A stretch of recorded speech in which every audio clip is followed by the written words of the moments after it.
Pareceu durar um século a expectativa.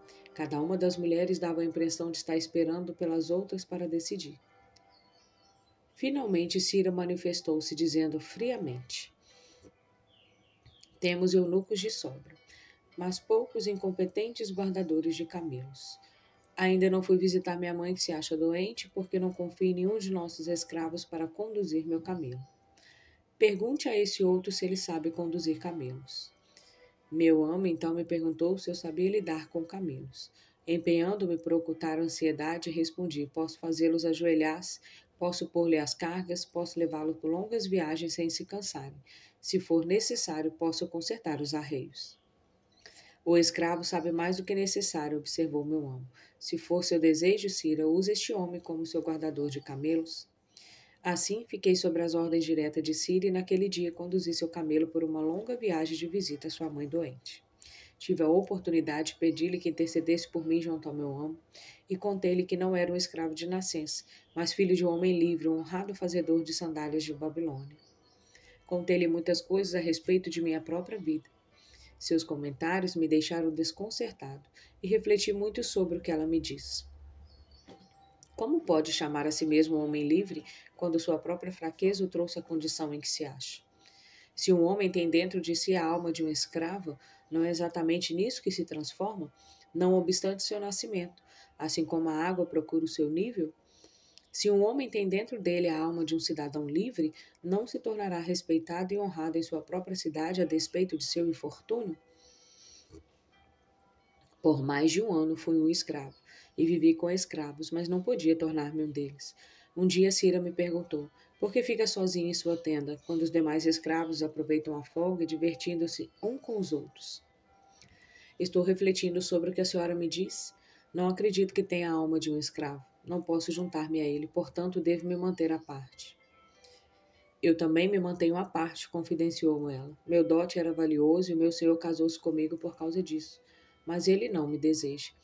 Tudo quanto uma mulher almeja é ser desejada. Devido a isso e o fato de ser estéril e não poder ter filhos, devo manter-me à parte. Se fosse homem, preferiria morrer e me tornar um escravo. Mas as convenções de nossa tribo reservam às mulheres o papel de escravas. O que acha de mim agora? Perguntei-lhe a queima-roupa. Tenho a alma de um homem ou de um escravo? Você tem vontade de saldar as dívidas que fez na Babilônia? Sim, tenho vontade, mas não vejo como. Se deixar que os anos passem sem fazer qualquer esforço para pagar, então você tem a desprezível alma de um escravo. O mesmo pode ser dito do homem que não respeita a si mesmo, e ninguém pode respeitar a si mesmo se não paga honestamente suas dívidas. Mas o que posso fazer? Se sou um escravo na Síria, permaneça como escravo na Síria, seu fraco. Não sou um fraco, neguei vividamente. Então prove. Como? Seu grande rei não combate os inimigos de todas as maneiras que pode, com todas as forças que dispõe? Suas dívidas são seus inimigos. Elas correm como você da Babilônia. Você abandonou-as e elas cresceram num nível sufocante para você. Se as tivesse enfrentado como homem, daria conta do recado e se veria admitido entre os concidadãos. Mas não teve coragem de combatê-las, e seu amor próprio mingou tanto que agora você não passa de um escravo na Síria. Quanto mais pensava em suas duras acusações, mais elaborava frases defensivas para provar a mim mesmo que não era intimamente um escravo. Não tive tempo de usá-las. 3 dias depois, a criada da Cira veio me procurar em seu nome. Minha mãe acha-se novamente muito doente, disse ela. Cele os 2 melhores camelos do rebanho de meu marido. Providencie água e alimento para uma longa viagem. A criada abrirá as despensas para você. Carreguei os camelos, impressionado com a quantidade de mantimentos fornecidos pela criada, pois a mãe de Cira morava a menos de um dia de viagem. A criada montou nos camelos enquanto eu conduzia o de minha senhora. Tinha acabado de escurecer quando chegamos à casa materna de Cira. Essa despediu a criada e disse-me: Dabacir, você tem a alma de um homem livre ou a alma de um escravo? A alma de um homem livre, insisti. Então chegou sua chance de prová-lo. Nosso dono está demasiado de tanta bebida e seus chefes não fizeram por menos. Pegue esses camelos e fuja. Nesta bolsa há roupas de seu amo com quem você poderá disfarçar-se. Direi que furtou os camelos e fugiu enquanto eu visitava minha mãe doente. Você tem a alma de uma rainha, disse-lhe. Como gostaria de conduzi-lo à felicidade? A felicidade, respondeu ela, não se acha à espera da esposa fugindo numa terra distante entre gente estranha. Mas vá, e possam os deuses do deserto protegê-lo, pois o caminho é longo e escasso, sem alimento ou água. Já não era necessário insistir para que me fosse, pois quis ainda agradecer-lhe calorosamente e desapareci na noite. Eu não conhecia aquela estranha região e tinha apenas uma tênue ideia de onde ficava a Babilônia, mas me pus corajosamente a caminho através do deserto em direção às colinas. Montava um camelo e trazia o outro amarrado. Viajei durante toda a noite e todo o dia seguinte, impelido pelo conhecimento do terrível destino reservado aos escravos que roubavam os bens de seu amo ou tentavam escapar. Ao cair da tarde, alcancei um pequeno povoado tão desabitado quanto o deserto.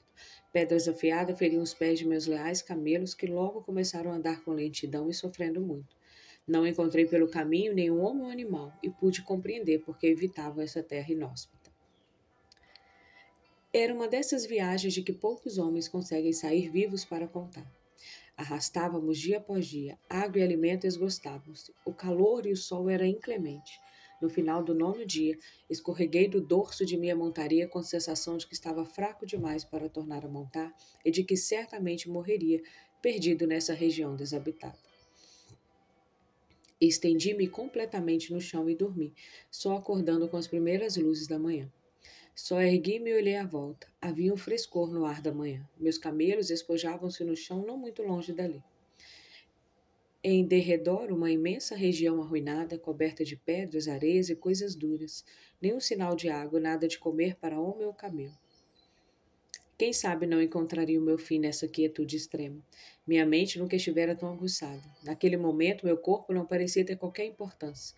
Meus lábios ressequidos e partidos, minha língua seca e inchada, meu estômago vazio, tudo tinha perdido a suprema tortura do dia anterior. Eu olhava à minha frente, a desanimadora distância, e novamente veio a minha pergunta. Tenho a alma de um escravo ou a alma de um homem livre? Então percebi com clareza que se eu tivesse a alma de um escravo, entregaria os pontos, deixar-me-ia ficar ali deitado no deserto e morreria, um merecido fim para um escravo fugido.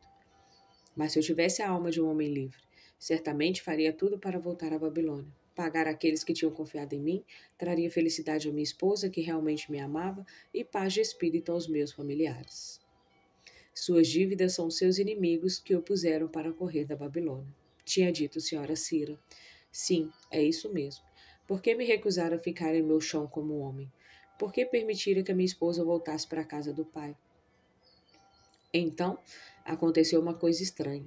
O mundo todo pareceu de uma cor diferente, como se eu tivesse estado olhando para ele através de uma pedra colorida, subitamente retirada. Via, por fim, os verdadeiros valores da vida. Morrer no deserto? Não, eu. Com nova visão, dei-me conta das coisas que tinha de fazer. Primeiro voltaria a Babilônia e enfrentaria corajosamente todos os meus credores. Contaria a eles que, após anos de perambulações e infortúnio, estava de volta para regular todas as minhas dívidas, tão rapidamente quanto os deuses me permitissem. Depois daria um verdadeiro lar à minha esposa e me tornaria um cidadão cuja conduta encheria de orgulho os meus pais. Minhas dívidas eram os meus inimigos, mas os homens a quem pedir emprestado eram meus amigos, pois tinham confiado e acreditado em mim. Eu caminhava sem sentir os pés firmes. Que importava a fome? Que importava a sede? Não passava de incidentes no caminho para a Babilônia. Dentro de mim, agitava-se a alma de um homem livre voltando à terra natal para conquistar seus inimigos e recompensar seus amigos. Eu vibrava com a resolução que tinha tomado. Os olhos turvos dos camelos brilhavam ao timbre novo em minha voz rouca. Com grande esforço, depois de muitas tentativas, eles conseguiram sustentar-se sobre as pernas. Perseverantes, projetavam-se para a frente em direção ao norte, onde algo dentro de mim me dizia que iríamos localizar a Babilônia. Encontramos água. Passamos por uma região mais fértil onde topamos com relvas e frutas. Descobrimos a pista para a Babilônia, porque a alma de um homem livre olha a vida como uma série de problemas por resolver e os resolve, enquanto a alma de um escravo não se liberta da eterna lamúria. O que posso fazer se não passo de um escravo? E quanto a você, Tarcade, o estômago vazio não lhe deixou a cabeça mais aguçada? Está pronto para pegar a estrada que pode trazer de volta seu autorrespeito? Já pode ver o mundo em sua verdadeira cor? Não tem o desejo de pagar honestamente suas dívidas, por maiores que sejam, e tornar-se mais uma vez um homem respeitável na Babilônia? Os olhos dos jovens ficaram úmidos e ele se levantou resolutamente. Você me fez ver algo importante. Já sinto vibrar em mim a alma de um homem livre. Mas como se arranjou nos primeiros tempos de seu retorno? Pergunta o ouvinte atento. Onde há determinação, o caminho pode ser encontrado? Respondeu Dabaci. Já me achava então determinada a fazer os planos corretos. Primeiro visitei todos os homens a quem devia dinheiro, rogando-lhes indulgência, até que eu pudesse ganhar o suficiente para saldar meus débitos. A maioria aceitou de bom grado minha proposta. Vários me insultaram, mas outros renovaram a oferta de ajuda. Um deles, Maton, o emprestador de dinheiro, ofereceu-me o verdadeiro socorro de que eu precisava. Informado de que eu tinha sido um guardador de camelos na Síria, ele me enviou a Nebatur, o negociante de camelos, que acabava de ser escolhido pelo nosso bom rei para comprar muitos rebanhos de camelos saudáveis para uma grande expedição. Assim, pus à disposição de Nebatur todo o meu conhecimento sobre tais animais. Paulatinamente, tornei-me capaz de pagar cada moeda de cobre e cada moeda de prata. Pude, por fim, andar de cabeça erguida, sentindo-me homem honrado entre os honrados cidadãos dessa cidade. Dabaci fez uma pausa, olhando para sua comida. Causcu, seu caracol de uma figa, gritou bem alto para ser ouvido na cozinha. A comida está fria. Traga-me mais comida do forno. Sirva uma generosa porção a Tarcade, o filho de meu velho amigo que está faminto e comerá comigo. Assim terminou a história de Dabaci, o negociante de camelos da velha Babilônia. Ele encontrou sua própria alma quando compreendeu uma grande verdade. Uma verdade conhecida e usada por homens sábios muito antes do seu tempo. Ela tem tirado homens de todas as idades de dificuldades e conduzido ao sucesso, e assim continuará fazendo para todos aqueles que conseguem sentir seu mágico poder. Isso vale para qualquer pessoa que leia estas linhas. Onde há determinação, o caminho pode ser encontrado. As tabuinhas de argila da Babilônia. Professor Frank Calder, responsável pela expedição científica britânia a Hilá, Mesopotâmia. Caro professor, sua carta e as 5 tabuinhas de argila achadas durante sua recente escavação nas ruínas da Babilônia chegaram ao meu mesmo barco. Fiquei extraordinariamente fascinado e passei muitas horas agradáveis traduzindo as inscrições. Queria responder imediatamente a sua carta, mas achei melhor esperar até que tivesse completado a tradução das tabuinhas. Elas chegaram em bom estado, graças ao uso providencial de antiparos e ao excelente empacotamento. Você ficará perplexo tanto quanto nós mesmos ficamos aqui no laboratório com a história que elas contam.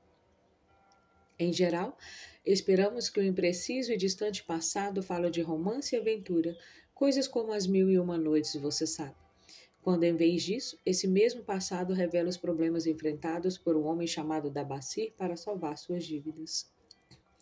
Percebe-se que as condições que regiam o mundo antigo não mudaram muito nesses 5.000 anos. É estranho, mas essas velhas inscrições me passaram um trote, como dizem os estudantes. Sendo um professor universitário, sempre me julguei um pensador que detivesse um conhecimento prático e respeito de muitos assuntos.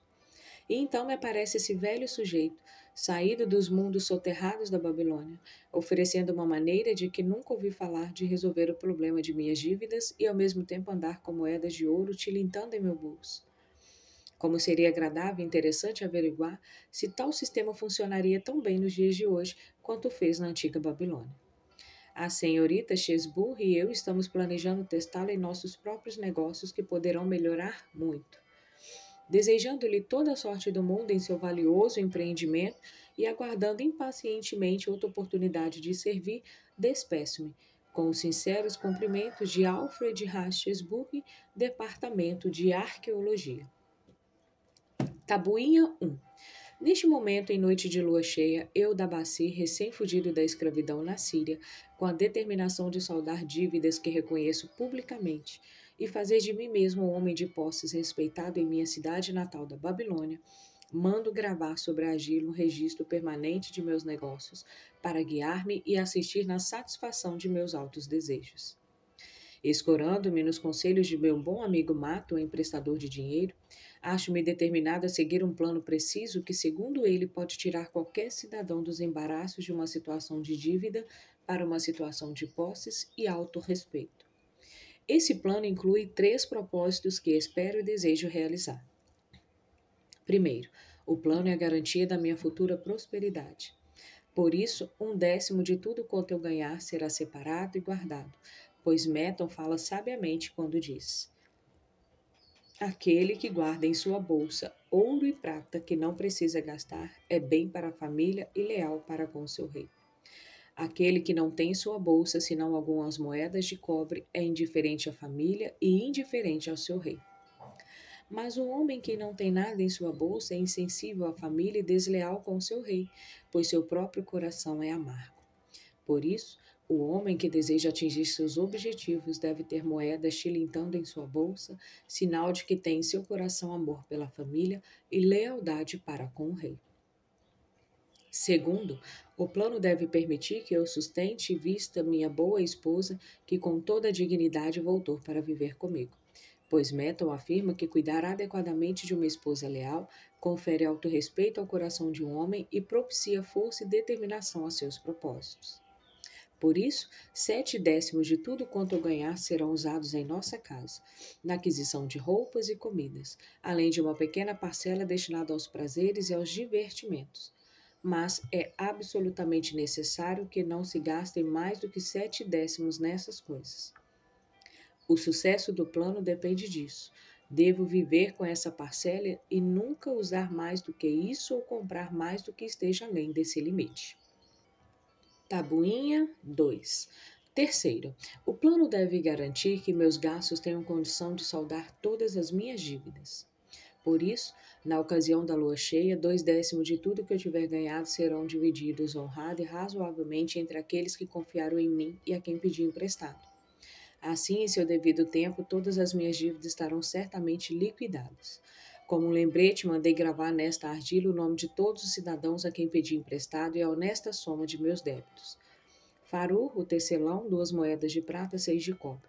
Sinjar, o fazendor de assentos, 1 moeda de prata. Ramá, meu amigo, 3 moedas de prata, 1 de cobre. Zancar, meu amigo, 4 moedas de prata e 7 de cobre. Ascamir, meu amigo, 1 moeda de prata e 3 de cobre. Arincírios, ourive, 6 moedas de prata, 2 de cobre. Diabequer, o amigo de meu pai, 4 moedas de prata, 1 de cobre.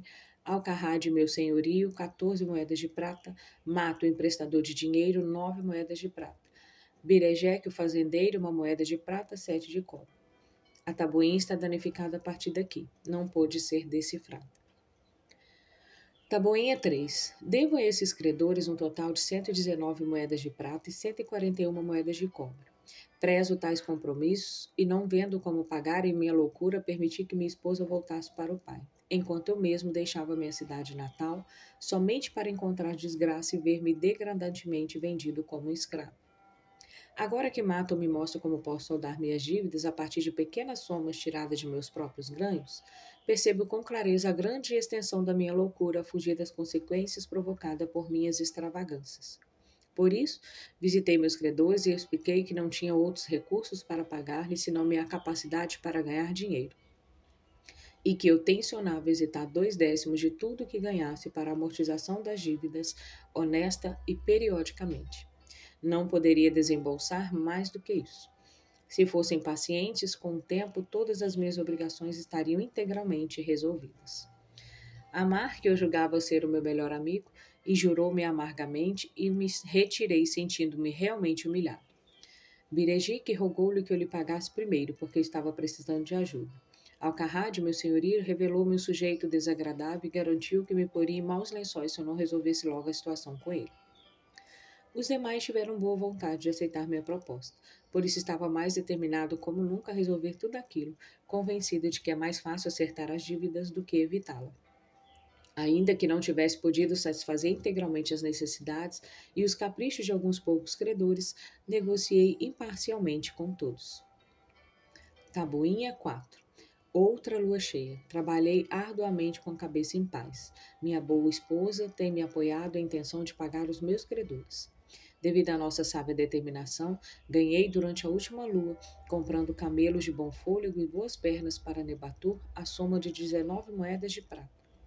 Dividia de acordo com o meu plano. Separei 1/10 para guardar, dividi 7/10 com a esposa para o nosso sustento, 2/10 uniformemente divididos em moeda de cobre foram destinados aos meus credores. Não estive com Amar, mas deixei a parte dele com a esposa. Birejek ficou tão satisfeito que quis beijar minha mão. Só o velho Alcarrade continuou rabugento e disse que eu devia pagar mais rápido. Repliquei-lhe que eu só teria condições de pagar mais rápido se deixasse de me preocupar com o sustento da minha casa e de minha esposa. Todos os demais me agradeceram e elogiaram meus esforços. Por isso, ao final de uma lua, meu endividamento foi reduzido a quase 4 moedas de prata, e já tenho quase 2 moedas de prata guardadas que ninguém pode reivindicar. Meu coração se acha mais leve, coisa que há muito não experimentava. De novo, o plenilúnio. Trabalhei duro, mas com pouco sucesso. Vendi apenas alguns camelos. Meus ganhos não foram além de 11 moedas de prata. Entretanto, minha boa esposa e eu continuamos fechados com o plano, ainda que não tenhamos comprado roupa alguma, limitando-nos inclusive a uma alimentação frugal. Ainda dessa vez, separei para guardar 1/10 das 11 moedas e 7/10 para despesa. Fiquei surpreso quando Omar louvou meu pagamento, ainda que pequeno. Birejek comportou-se do mesmo modo, Alcarrad encolerizou-se, mas quando viu que podia ficar sem sua parcela, se não aceitasse, concordou comigo. Os demais, como sempre, não fizeram quaisquer restrições. Mais uma vez, a lua cheia toma conta do céu e me sinto extremamente feliz. Topei com um magnífico rebanho de camelos e comprei alguns bem saudáveis, tendo conseguido ganhar 42 moedas de prata.